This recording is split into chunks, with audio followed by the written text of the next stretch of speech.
చీకటి పడితే చాలు అక్కడి గ్రామాల ప్రజలు భయపడిపోతున్నారు. ఇంటి నుంచి బయటికి రావాలంటేనే గజగజ వణికిపోతున్నారు. రాత్రిళ్లే కాదు, పట్టపగలు వ్యవసాయ పనులు, కూలి పనులకో వెళ్లాలన్నా అక్కడి వారంతా ప్రాణాలు అరచేతిలో పెట్టుకుని బిక్కుమంటున్నారు. ఇంతకీ వారెందుకు అంతలా భయపడుతున్నారు? వారిని భయపెడుతోంది ఎవరు? ఉమ్మడి వరంగల్ జిల్లాను పెద్ద పులులు వణికిస్తున్నాయి. ఊళ్లకు ఊళ్లే పెద్ద పులి భయంతో బెంబేలెత్తుతున్నాయి. చీకటి పడిందంటే చాలు చిన్న అలికిడైనా కలవరానికి గురవుతున్నారు. ఉమ్మడి వరంగల్ నుంచి ఏర్పడిన ములుగు, భూపాలపల్లి జిల్లాల్లో అడవులు భారీగానే ఉన్నాయి. ఈ అడవుల్లో ఒకప్పుడు పెద్ద పులులు, అడవి దున్నలు పెద్ద సంఖ్యలో ఉండేవి. రాను రాను వరంగల్ ఏజెన్సీ ఏరియాల్లో పెద్ద పులుల సంఖ్య తగ్గిపోయింది. అయినప్పటికీ అప్పుడప్పుడు 1-2 పులులు కనిపిస్తూనే ఏజెన్సీ వాసులను భయాందోళనకు గురి చేస్తున్నాయి. దాన్ని భూమిలో పెట్టడమా లేకపోతే వేరే అడవికి తరలించడమా ఏదో ఒకటి వెంటనే చేయాలి. గ్రామస్తులు చాలా వరకు భయాందోళన చెందుతారా. మేము పొలాలకు వెళ్ళాలన్నా చుట్టుపక్క పోటీ జంగల్ పక్క పోటీ మాకు పొలాలు ఉన్నాయి, చేన్లు ఉన్నాయి. కాబట్టి ఏ చేన్లకు వచ్చి ఎవరు ఏం చేస్తారో తెలియదు కాబట్టి ఇబ్బందిగా మేము భయపడుతున్నాము. వెంటనే మాకు అధికారులు స్పందించి ఆ పులిని పట్టి బయటికి పంపించాలి, లేకపోతే ఉన్నదా లేదా చూసి మాకు చెప్పాలని చెప్పేసి అధికారులను డిమాండ్ చేస్తున్నాం. ములుగు జిల్లాలోని జాకారం దగ్గర అర్ధరాత్రి సమయంలో హనుమకొండకు వెళ్తున్న 108 అంబులెన్స్ డ్రైవర్ పులిని చూసి వాహన వేగం తగ్గించాడు.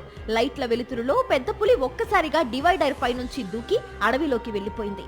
ఇదే సమాచారాన్ని అటవీ శాఖ అధికారులకు ఇచ్చాడు.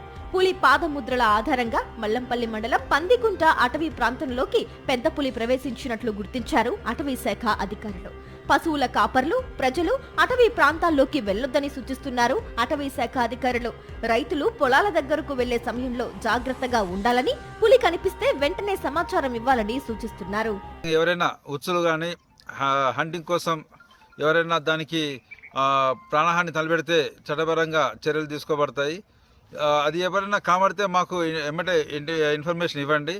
మేము దాన్ని ప్రొటెక్ట్ చేసేసి అది ఫారెస్ట్లో పోయే విధంగా చేస్తాము. ఎవరు కూడా ఎట్టి పరిస్థితుల్లో దానికి హాని తలపెట్టకూడదు. అడవిలోకి ఎట్టి పరిస్థితుల్లో ఎవరు కూడా పోవద్దని నేను సూచిస్తున్నా. ములుగు జిల్లాలో పెద్ద పులి సంచారం అలా ఉంటే జయశంకర్ భూపాలపల్లి జిల్లాలోని చిట్యాల మండలం జడలపేట శివారు అటవీ ప్రాంతంలో పెద్ద పులి ఏకంగా ఒక ఎద్దుపై దాడి చేసి చంపేసింది. దీంతో భూపాలపల్లి జిల్లాలోని కాటారం, మహాదేవ్పూర్, కాళేశ్వరం ఏరియాల్లో ఉన్న అటవీ ప్రాంతంలోని గ్రామస్తులు టెన్షన్ కు గురవుతున్నారు. ఇక్కడి అడవుల్లో పులులు ఉన్నాయని అటవీ శాఖ అధికారులే చెబుతున్నారు. ములుగు, భూపాలపల్లి జిల్లాల్లో సంచరిస్తున్న పులులతో ఆయా జిల్లాల్లోని గ్రామస్తులే కాదు, మేడారం జాతరకు వచ్చే భక్తులను కూడా భయపెడుతోంది. మేడారం జాతర ప్రాంతంలో కూడా దట్టమైన అడవులు ఉంటాయి. ములుగు, భూపాలపల్లి జిల్లాల్లో భక్తుల సంఖ్య, వాహనాల సంఖ్య భారీగా ఉంటుంది. వీలైనంత త్వరగా పులులను పట్టుకోవాలని కోరుతున్నారు ప్రజలు.